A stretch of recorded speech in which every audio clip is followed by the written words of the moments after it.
ඒකට ප්‍රවේග කාල ප්‍රස්තාරවල අද අපි ත්වරණය නිරූපණය ගැන කතා කරනවා. දැන් ඔයාලට මතක ඇති පුතේ අපි පළවෙනි කොටසදී කතා කරා ප්‍රවේගය කොහොමද නිරූපණය කරන්නේ කියලා. විස්ථාපන කාල වක්‍රයක අනුක්‍රමණය මගින් ප්‍රවේගය නිරූපණය වෙනවා. ඒක අපි කදා කීවානේ. විස්ථාපන කාල වක්‍රයක අනුක්‍රමණය මගින් ප්‍රවේගය නිරූපණය වෙනවා. ප්‍රවේගය එන්න එන්න වැඩි වෙනවා නම් අනුක්‍රමණය එන්න එන්න වැඩි වෙන්න ඕන. මොකද ප්‍රවේගය කියන්නේ අනුක්‍රමණය නම් ත්වරණය කියන්නේ ප්‍රවේගයේ වැඩිවීමනේ. එහෙනම් අනුක්‍රමණයත් ටික ටික වැඩි වෙන්න ඕන. එහෙනම් පුතේ ක්‍රමයෙන් වැඩිවන අනුක්‍රමණයක් සහිත රේඛාවක් මගින් විස්ථාපන කාල වක්‍රයක ත්වරණය නිරූපණය වෙනවා. හරි එහෙනම් අපි ලියමු මෙහෙම ත්වරණය නිරූපණය කියලා මෙහෙම ලියන්න. විස්ථාපන කාල වක්‍රයක විස්ථාපන කාල වක්‍රයක විස්ථාපන කාල වක්‍රයක අනුක්‍රමණය මගින් ප්‍රවේගය නිරූපණය වන බැවින් අනුක්‍රමණය මගින් ප්‍රවේගය නිරූපණය වන බැවින් යන්න මෙහෙම අනුක්‍රමණය මගින් ප්‍රවේගය නිරූපණය වන බැවින්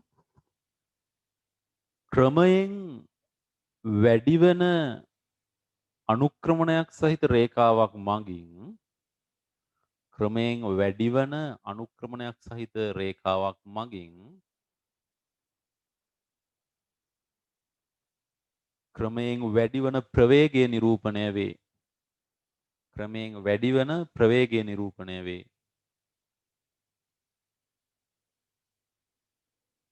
එනම් ත්වරණය නිරූපණය වේ. එනම් ත්වරණය නිරූපණය වේ.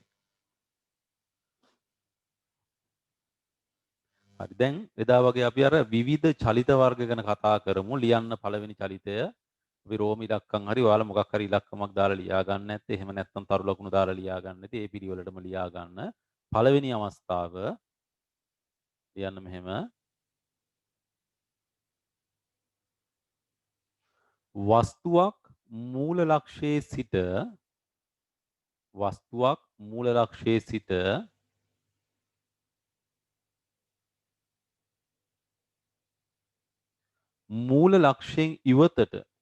මූල ලක්ෂයෙන් ඉවතට ධන දිශාවට වස්තුවක් මූල ලක්ෂයේ සිට මූල ලක්ෂයෙන් ඉවතට ධන දිශාවට ත්වරණයෙන් චලිත වීම මූල ලක්ෂය මේ විදිහට තියෙනවා. අපි ඕ කියලා ගමු මූල ලක්ෂය. මේ තියෙන්නේ ඍණ දිශාව. මෙයා ධන දිශාවට ත්වරණයෙන් චලිත වෙනවා. ධන දිශාවට ත්වරණයෙන් චලිත වෙනවා. ආරම්භයේදී මූල ලක්ෂයේ ඉන්නේ. මූල ලක්ෂයේ සිට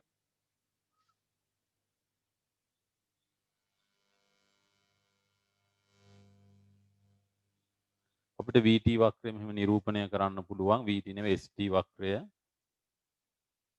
ධන දිශාවට සිදුවන චලිතයක්. ඕනම් මේ පැත්තට අඳින්න මෙහෙම. මූල ලක්ෂයේ ඉන්නේ ආරම්භක විස්ථාපනය ශූන්‍යයි. ක්‍රමක්‍රමයෙන් විස්ථාපනයත් වැඩි වෙනවා. ප්‍රවේගය වැඩි වෙනවා කියන්නේ අනුක්‍රමණය ටික ටික වැඩි වෙනවා. බෑවුම වැඩි වෙනවා මේ. බෑවුම වැඩි වෙනවා. ඕනෑම මොහොතක අනුක්‍රමණය හොයන්න ඒ ලක්ෂයේදී ස්පර්ශකයක් අඳින්න. ස්පර්ශකයේ අනුක්‍රමණය ටික ටික වැඩි වෙනවා. මම ඒක මෙහෙම අඳින්නම් මෙතනින්. ඔන්න බලන්නකෝ. මේක ඔයාලා අඳින්න එපා. මම මේ පැහැදිලි කරන්න මේක අඳින්නේ. මේ බලන්න ස්පර්ශකයේ අනුක්‍රමණය ටික ටික වැඩි වෙනවා මේ. ස්පර්ශකයේ අනුක්‍රමණය ටික ටික වැඩි වෙනවා මේ. ඒ කියන්නේ ත්වරණය වෙනවා. හරි ඇඳ ගන්න ඕක.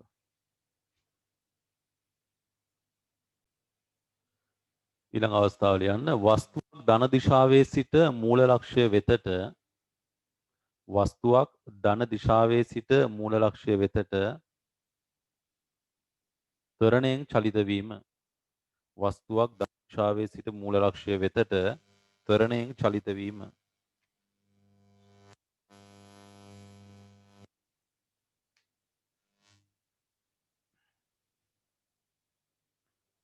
ධන දිශාවෙන් ඉඳන් මූල ලක්ෂ්‍ය වෙතට ත්වරණයෙන් මෙන්න මේ විදිහට චලිත වෙනවා ත්වරණයෙන්. ධන දිශාවෙන් ඉඳන් මූල ලක්ෂ්‍ය වෙතට ත්වරණය වෙන්නේ. එතකොට එක්තරා විදිහකට කිව්වොත් පුතේ අහගන්න. වස්තුවක් ධන දිශාවේ සිට මූල ලක්ෂ්‍ය වෙතට ත්වරණයෙන් චලිත වීම එක්තරා විදිහකට කිව්වොත් බලන්න මේ ත්වරණය වෙන්නේ ධන දිශාව පැත්තට නෙවෙයි ඍණ දිශාව පැත්තට. එතකොට අපි මනින දිශාවට නෙවෙයි ත්වරණය වෙන්නේ අනිත් පැත්තට. එහෙනම් මේක අපිට ගන්න පුළුවන් මන්දනයක් කියලා. දිශාව සැලකුවොත් ඇත්තටම මේක මන්දනයක්. ධන දිශාවට තමා ත්වරණය වෙන්නේ. ධන දිශාවේ ඉඳන් මූල ලක්ෂ්‍ය වෙතට ත්වරණය වෙන්නේ. කියන්නේ මේ පැත්තට නෙවෙයි ධන දිශාවට නෙවෙයි ත්වරණය වෙන්නේ මේ පැත්තට. ඔන්න හොඳට තර්ක කරන්න ඕවත් එක්ක. එතකොට තමයි ඔළුව හැදෙන්නේ. හරි? තේරුණාද? ඔහේ නිකන් අර මැටි ගිලපු එවුන් වගේ ඉන්න එපා. එතකොට ඔළුව හැදෙන්නේ නැහැ. ටිකක් තර්ක කරන්න ඕවත් එක්ක. දැන් බලන්න පුතේ මේ ධන දිශාවට යන්නේ. ධන දිශාවට ගියොත් ධන. දැන් මූ එන්නේ ඊට ප්‍රතිවිරුද්ධ පැත්තට. එහෙනම් මූගේ ත්වරණය අනිවාර්යයෙන්ම ඍණ. ඒ කියන්නේ අපි සලකන දිශාවත් එක්ක ගත්තොත් මෙයා මන්දනයක් කරන්න. මේ දිශාවට මන්දනයක්. මොත් එන්න එන්න වේගය වැඩි වෙනවා. එහෙනම් එන්න එන්න අනුක්‍රමණය වැඩි වෙන්න ඕන. මේ මූල ලක්ෂ්‍ය වෙතට එනවා. බෑවුමත් වැඩි වෙනවා. හරි? දැන් එතනදී බලන්න පුතේ. අහගෙන ඉන්න ඉස්සෙල්ලා. මේ අනුක්‍රමණය වැඩි වෙනවා. මේ බෑවුම වැඩි වෙනවා. ස්පර්ශක අඳින්න මේ. ස්පර්ශක අඳින්න අඳින්න බෑවුම වැඩි වෙනවා. බෑවුම එන්න එන්න වැඩි වෙනවා. මේ මෙහෙට වඩා මෙතන බෑවුම වැඩි, එතෙන්ට වඩා මෙතන වැඩි. ඒ කියන්නේ මූල ලක්ෂ්‍ය දෙසට ත්වරණය වෙනවා. නමුත් ඕක මන්දනයක් විදිහට තමයි අපි සලකන්නේ. හරි. ඕක ඇඳලා මේ රූපය අඳින්න ඕන, ප්‍රස්තාරය අඳින්න ඕන.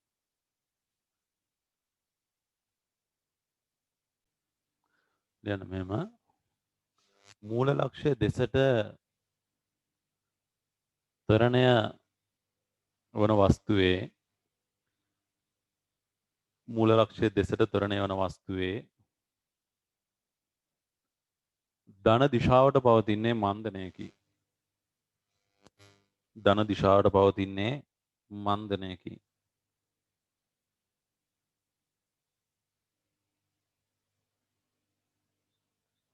ධන දිශාවට පවතින්නේ මන්දනයකි.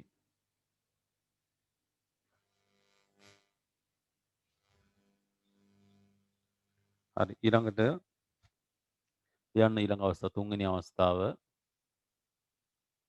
වස්තුවක් මූල ලක්ෂ්‍යයේ සිට තුන්වෙනි අවස්ථාව ලියන්න වස්තුවක් මූල ලක්ෂ්‍යයේ සිට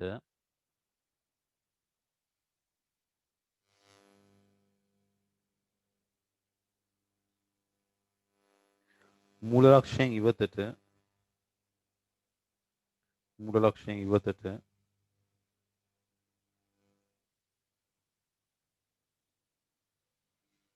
ඍණ දිශාවට ත්වරණයෙන් චලිත වීම t සමානයි බිඳුවේදී මෙතන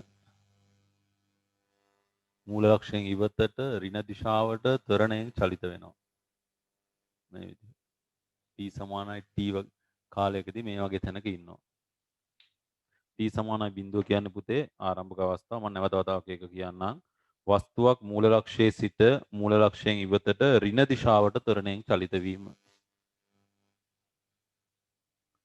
වස්තුවක් මූල ලක්ෂයේ සිට මූල ලක්ෂයෙන් ඉවතට ඍණ දිශාවට ත්වරණයෙන් චලිත වීම හරි අඳින්න බලන්න මේ රූප සතහන් තාරේ තනියම අඳින්න වැරදුනාට කමන්නේ අපි උත්සාහ කරමු හරියට අඳින්න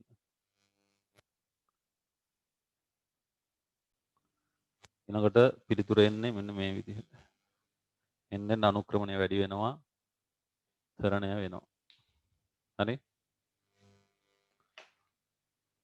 ඍණ දිශාවට ත්වරණය කියන්නේ ධන දිශාවට මන්දනයක් ඕක මේක ඍණ දිශාවට ත්වරණය වෙනවා කියන්නේ ධන දිශාවට මන්දනයක් එතන පහලින් ලියා ගන්න මෙහෙම ත්වරණය සිදුවන්නේ ඍණ දිශාවට බැවින් ත්වරණය සිදුවන්නේ ඍණ දිශාවට බැවින් මෙය ධන දිශාවට මන්දනයකි මෙය ධන දිශාවට මන්දනයකි මේ ධන දිශාවට මන්දනයකි හරි ඊළඟට මම ඔයාලට ප්‍රස්තාර 3ක් දෙනවා ලියා ගන්න මෙහෙම ඊළඟ අවස්ථාව වස්තුවක් ඊළඟ අවස්ථාව ලියන්න. වස්තුවක් ඍණ දිශාවේ සිට වස්තුවක් ඍණ දිශාවේ සිට මූල ලක්ෂයෙන් ඉවතට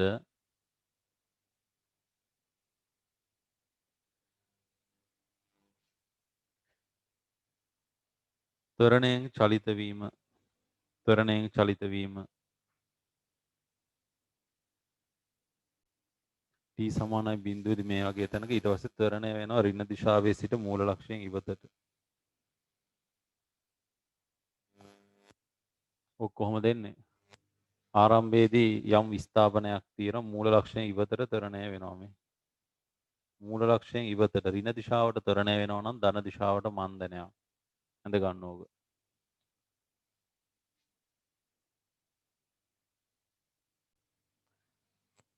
ඊළඟ අවස්ථාවේ වස්තුව ඍණ දිශාවේ ඉඳන් මූල ලක්ෂය වෙතට ත්වරණයෙන් චලිත වෙනවා. ආරම්භයේදී t සමානයි බිඳුවේදී මෙන්න මෙතන තියෙනවා මූල ලක්ෂ්‍ය වෙතට චලිත වෙනවා t සමානයි t වලදී මේ වගේ තැනක අපි හිතමු මෙයා ත්වරණය වෙනවා මේ විදිහට මූල ලක්ෂ්‍ය මෙතන. ඊළඟ අවස්ථාව වස්තුවක් ඍණ දිශාවේ සිට මූල ලක්ෂ්‍ය වෙතට ත්වරණයෙන් චලිත වීම.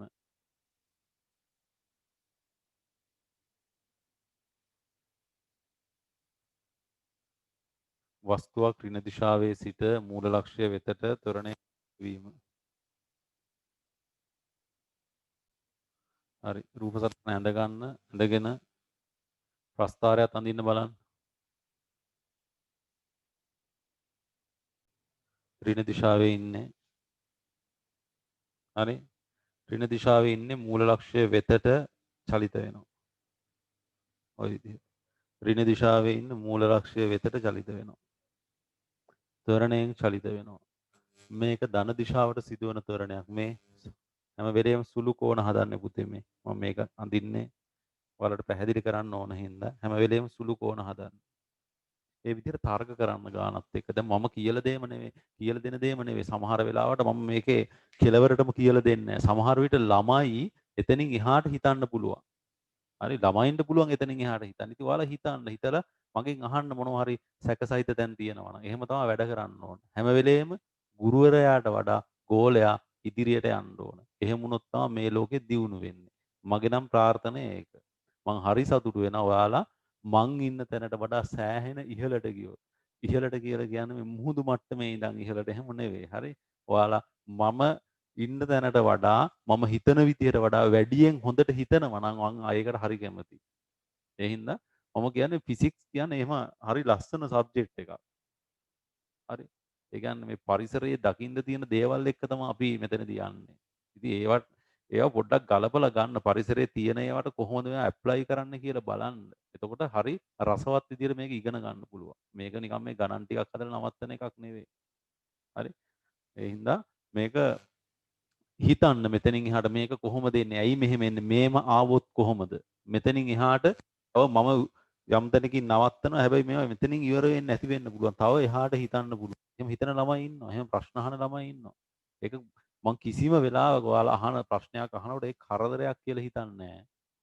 අනිවාර්යයෙන්ම මට පුළුවන් උපරිමයට පුළුවන් විදිහට වෙලාව තියෙන වෙලාවට මං අනිවාර්යයෙන්ම උත්තර වෙනවා ඒකට. හරි? ඒ නිසා ඔයාලා ප්‍රශ්න තියෙනවා නම් අනිවාර්යෙන්ම අහන්න. උගන්නපු දේ විතරක් නෙවෙයි. එතනින් එහාට දැන් මෙතනින් දැන් ඔයාලට හිතෙන්න ඕන ඇයි දැන් මේක මේ ත්වරණය කොහොමද ගන්න? එතකොට ස්පර්ශක අඳිනකොට ස්පර්ශකේ අනුක්‍රමණය ටික ටික වැඩි වෙනවද? ටෑන් කෝණය ටික වැඩි වෙනවද? ඒවා නිකන් දැන් ගෙදර ඉන්නකොට ඔයාලට වෙලාව තියෙනවා මේ දවස්වල. ඒවා ගෙදර ඉඳන් කරන්න. එහෙම තමා විභාගේ හොඳට කරගන්න ළමයා ඒ කියන්නේ ඉස්සරහට යන්න ඕන ළමයා වැඩ කරන්නේ. මේ උගන්නපු ටිකින් නවත්තලා ඔය ගණන් ටික හදලා පාඩුවේ ඉන්නේ නැහැ. හරි? ඒ විදිහට කරන්න අනිවාර්යයෙන්ම මම කැමති ඇත්තටම මම කැමති එහෙම මගේ ගෝලයෙක් ඒ විදිහට වැඩ කරනවා නම්.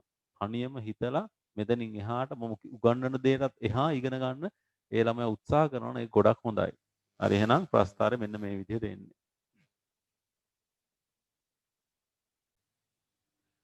ඊළඟ මාතෘකාව ලියා ගන්න මන්දනේ නිරූපණය. මන්දනය නිරූපණය.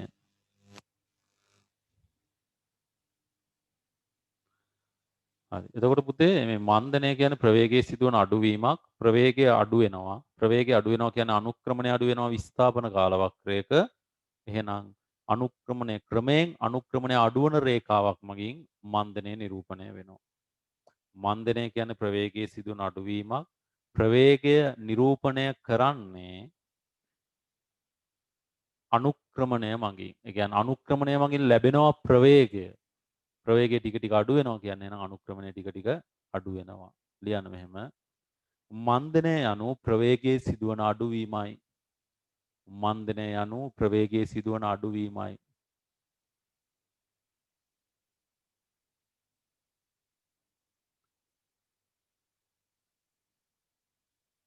එනම් විස්ථාපන කාල වක්‍රයක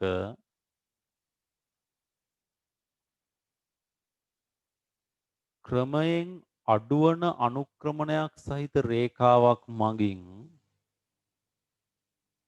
එනම් විස්ථාපන කාල වක්‍රයක ක්‍රමයෙන් අඩුවන අනුක්‍රමණයක් සහිත රේඛාවක් මගින්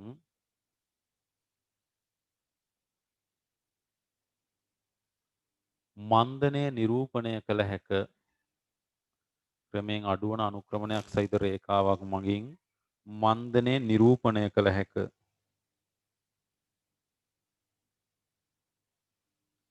හරි. එහෙනම් මෙතනින් එහාට අපි අර රූප සටහන අඳින්නේ නැහැ ප්‍රස්ථාරය විතරක් අඳිමු. ලියන්න මෙහෙම. පළවෙනි අවස්ථාව ලියන්න වස්තුවක් මූල ලක්ෂයේ සිට මූල ලක්ෂයෙන් ඉවතට ධන දිශාවට මන්දනයෙන් චලිත වීම.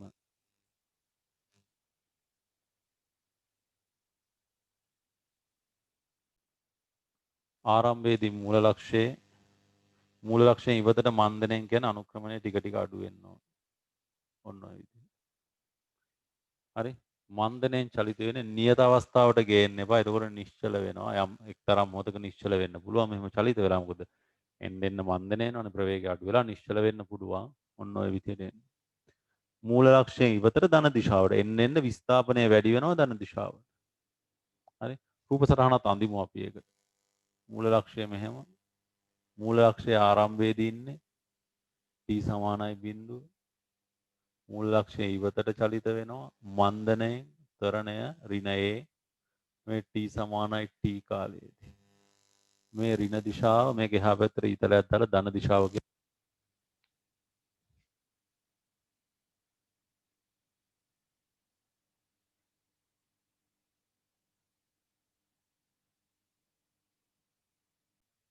ඊළඟ අවස්ථාව වස්තුවක් ධන දිශාවේ සිට මූල ලක්ෂය වෙතට මන්දනයෙන් චලිත වීම. රූප සටහන අඳින්න ප්‍රස්ථාරයත් ලකුණු කරන්න බලන්න.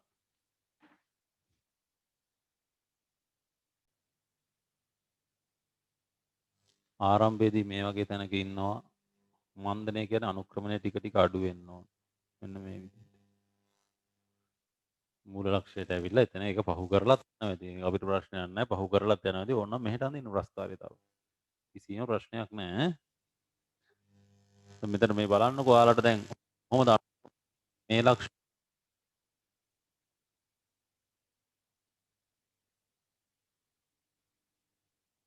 ඒ කියන්නේ පුතේ මන්දනය වෙනවා.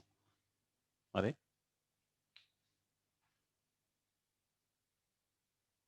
කියන්න ඊළඟ අවස්ථාව යන්න මෙහෙම වස්තුවක් මූල ලක්ෂයේ සිට මූල ලක්ෂයෙන් ඉවතට ඍණ දිශාවට මන්දනයෙන් චලිත වීම. මූල ලක්ෂයේ සිට මූල ලක්ෂයෙන් ඉවතට ඍණ දිශාවට මන්දනයෙන් චලිත වීම.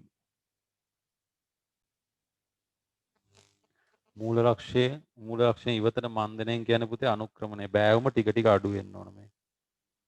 ඔය විදිහට. අඳ ගන්න.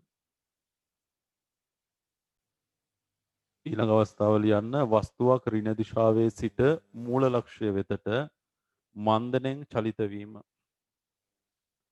ඍණ දිශාවේ සිට මූල ලක්ෂ්‍ය වෙතට මන්දනයෙන් චලිත වීම.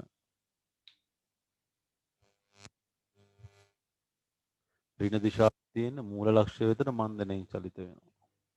අඳින්න බලන්න ප්‍රස්ථාරය.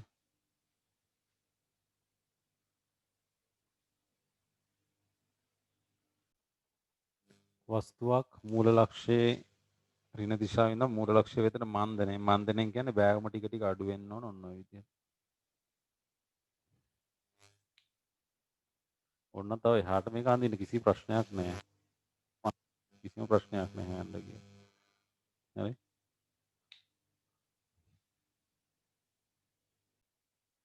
වස්තුවක් ධන දිශාවේ සිට මූල ලක්ෂයෙන් ඉවතට මන්දණයෙන් චලිත වීම. වස්තුවක් ධන දිශාවේ සිට මූල ලක්ෂයෙන් ඉවතට මන්දණයෙන් චලිත වීම. රූපය අඳින්න ප්‍රස්ථාරයේත් ඔයාලා තනියම ප්‍රස්ථාරයේත් ලකුණු කරන්න බලන්න.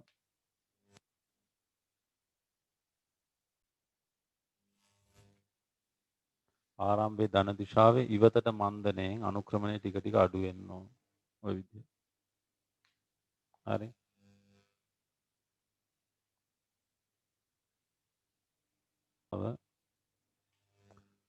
ඊළඟ අවස්ථාව ලියන්න වස්තුවක් ඍණ දිශාවේ සිට මූල ලක්ෂයෙන් ඉවතට මන්දණයෙන් චලිත වීම. වස්තුවක් ඍණ දිශාවේ සිට මූල ලක්ෂයෙන් ඉවතට මන්දණයෙන් චලිත වීම. ආරම්භයේදී ඍණ දිශාවේ ඉන්නේ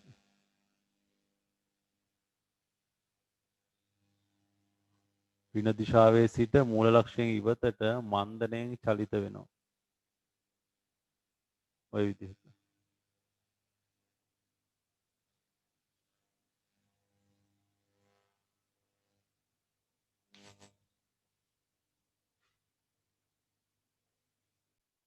ඍණ දිශාවේ තියෙන්නේ මූල ලක්ෂයෙන් ඉවතට මන්දණයෙන් එන්න අනුක්‍රමණය අඩු වෙනවා බෑගම අඩු වෙනවා මෙන්න මේ විදිහට.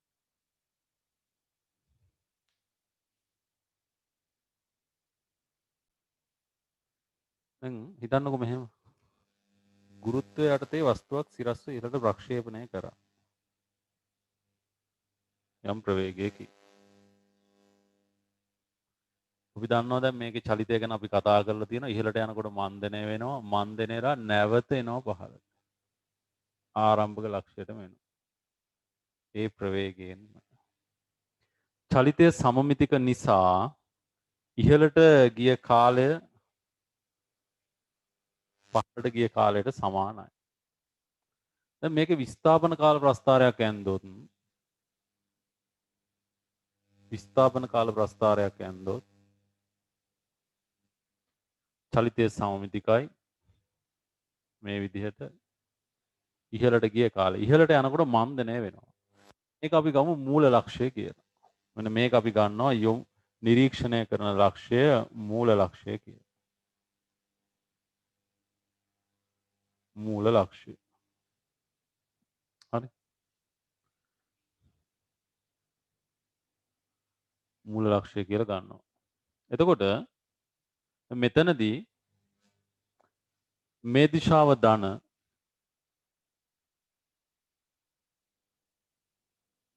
මූල ලක්ෂයේ ඉඳන් ධන දිශාවට සිදුවන මන්දනයක්. මූල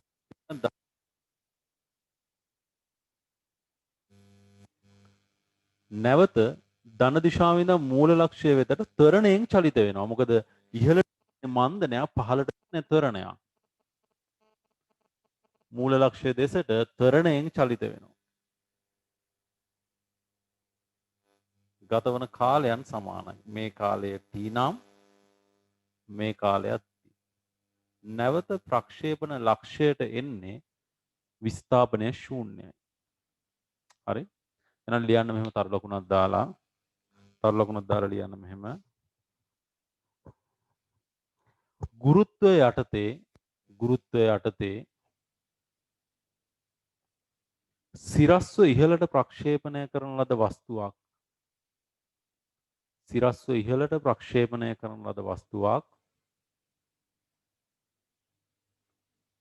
ගුරුත්වය යටතේ සිරස්ව ඉහළට ප්‍රක්ෂේපණය කරන ලද වස්තුවක් නැවත ප්‍රක්ෂේපණ ලක්ෂයට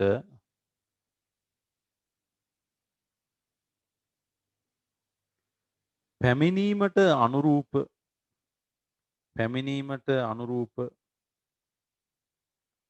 විස්ථාපන කාල වක්‍රය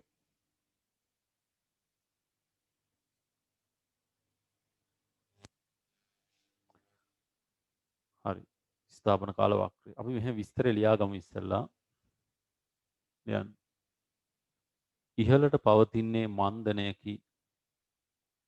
ඉහළට පවතින්නේ මන්දනයකි එබැවින් ප්‍රස්ථාරය අනුක්‍රමණය ක්‍රමයෙන් අඩුවේ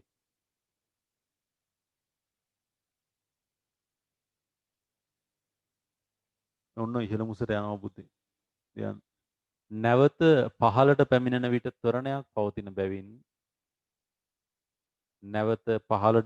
විට ත්වරණයක් පවතින බැවින්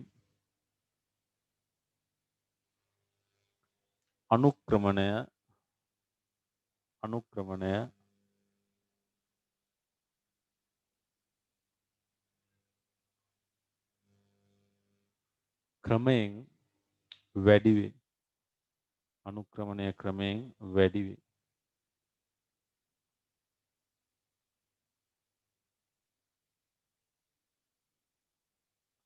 නැවත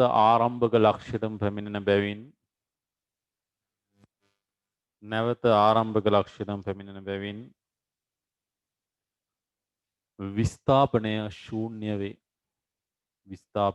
ශූන්‍ය වේ. රූපය අඳින්න ප්‍රස්ථාරයත් අඳින්න. ප්‍රස්ථාර ඉස්සරහින් රූපය අඳින්න ගොඩක් හොඳයි. මේක තමයි මූල ලක්ෂ්‍ය. මේ පැත්තට අපි ධන කියලා සලකනවා. අඳින්න.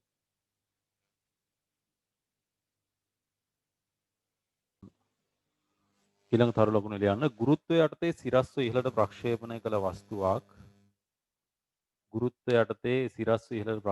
කළ වස්තුවක් ප්‍රක්ෂේපණ මට්ටමට පහළින් ඇති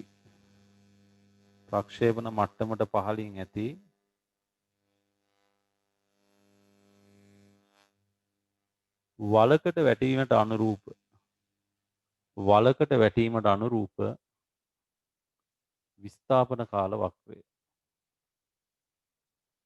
විස්ථාපන කාල වක්‍රය. මේ විදිහට ඉහළට යනවා වලට වැටෙනවා. වලේ ගැඹුර h නම් ශූන්‍ය පිහිටම ඉන්නවා. මූල ලක්ෂ්‍යය නම් නැවත ඍණ දිශාවට h දුරක් එනවා. මෙන්න විස්ථාපනය ලකුණු කරා රීච් කියලා. මේක ධන මේ දිශාවට ගත්තේ එහෙනම් පහළට තියෙන විස්ථාපනයන් ඍණ.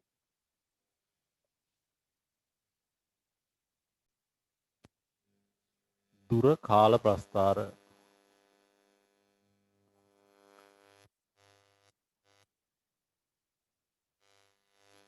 මේ දුර කාල ප්‍රස්ථාරවලදී කාලයත් එක්ක දුරෙහි සිදුවන වෙනස් වීම තමයි නිරූපණය වෙන්නේ. දුර කියන්නේ අදිශයක්. ඒ හින්දා ඍණ දිශාවක් මේකේ නැහැ. අනිත් එක පුතේ දුර එන්න අනිවාර්යෙන් වැඩි වෙනවා. හැම වෙලේම දුර වැඩි වේගෙන තමයි තියෙන්නේ. හැම වෙලේම වැඩි වෙනවා දුර. කිසිම වෙලාවක දුර අඩු වෙන්නේ නැහැ. වෙතට ආවත් ඉවතට ගියත් දුර අනිවාර්යෙන් වැඩි වෙනවා. හරි ලියන්න එහෙනම් මෙහෙම. කාලය සමග වස්තුවක දුරෙහි සිදුවන වෙනස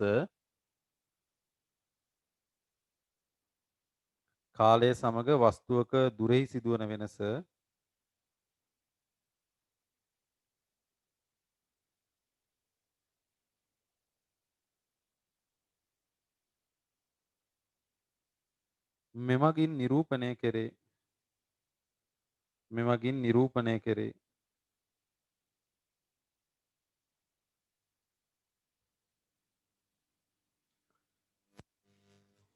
ලියන්න. දුර අදිශයක් බැවින්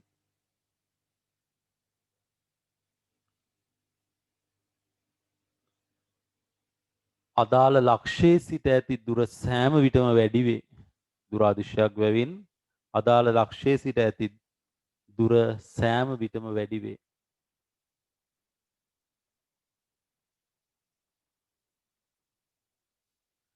හරි. එතකොට පුතේ කොහොමද දැන් මේ වගේ ත්වරණ මන්දන නිරූපණය වෙන්නේ? කිසි වෙනසක් නැහැ. ත්වරණ මන්දන කියන ඒවා විස්ථාපන කාල වක්‍රයේ විදිහටම නිරූපණය වෙනවා. විස්ථාපන කාල වක්‍රයේ විදිහටම ත්වරණ මන්දන මේකේ නිරූපණය වෙනවා. එහෙනම් ලියන්න මෙහෙම ත්වරණ හා මන්දන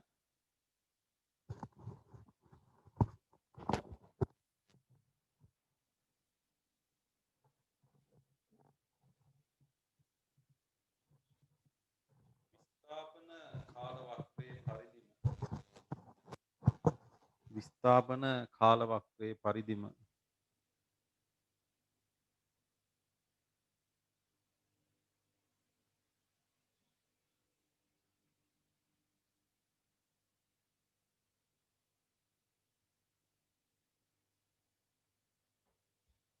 ත්වරණ හා මන්දන විස්ථාපන ඒක අපි ලියමු ඒකාකාර ප්‍රවේග කියලාත් නේද? ලියමු. ත්වරණ මන්දන ඒකාකාර ප්‍රවේග විස්ථාපන කාල ප්‍රස්ථාරයේ පරිදිම නිරූපණය වේ.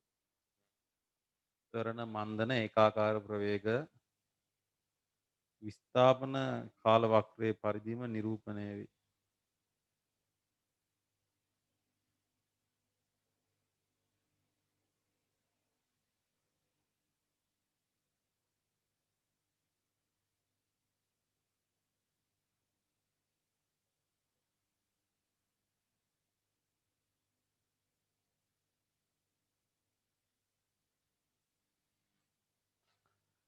හරි දැන් අපි මේකේ අර කලින් වගේම ලකුණු කරොත් එහෙම සිරස්ව ඉහළට ප්‍රක්ෂේපණය නැවත ප්‍රක්ෂේපණ ලක්ෂයටම පැමිණීමට අනුරූප දුර කාල වක්‍රය සමමිතික චලිතයක් සමාන කාලයන් ගත වෙන්නේ හරි ඉස්සලාම් පුතේ මන්දනය වෙනවා ওই විදිහට නිරූපණය වෙනවා ඊට පස්සේ ත්වරණය වෙනවා ওই විදිහට නිරූපණය වෙනවා ගතවන කාලයන් t බැගින් වෙනවා ඉහළට ගිය කාලය පහළට ගිය කාලයට සමානයි හරියන ලියන්න මෙහෙම ගුරුත්වය යටතේ සිරස්ව ඉහළට ප්‍රක්ෂේපණය කළ වස්තුවක් ලියන්න පහලින් ගුරුත්වය යටතේ සිරස්ව ඉහළට ප්‍රක්ෂේපණය කළ වස්තුවක් නැවත ප්‍රක්ෂේපණ ලක්ෂයට පැමිණීමට අනුරූප නැවත ප්‍රක්ෂේපණ ලක්ෂයට පැමිණීමට අනුරූප දුර කාල වක්‍රය නැවත ප්‍රක්ෂේපණ ලක්ෂයට පැමිණීමට අනුරූප දුර කාල වක්‍රය ඉහළට යද්දි මන්දනය අනුක්‍රමණය ටික ටික අඩු වෙනවා නැවත පහළට එද්දි ත්වරණය වෙනවා අනුක්‍රමණය ටික ටික වැඩි වෙනවා ඉහළට ගිය උස h නෝට් නම් නැවත පහළට එනකොට h නෝට් ඉහළට ගියා පහළට තවත් h නෝට් 2යි h නෝට් වෙනවා ඔන්න ඔය විදිහට. හරි ලකුණු කර ගන්නවා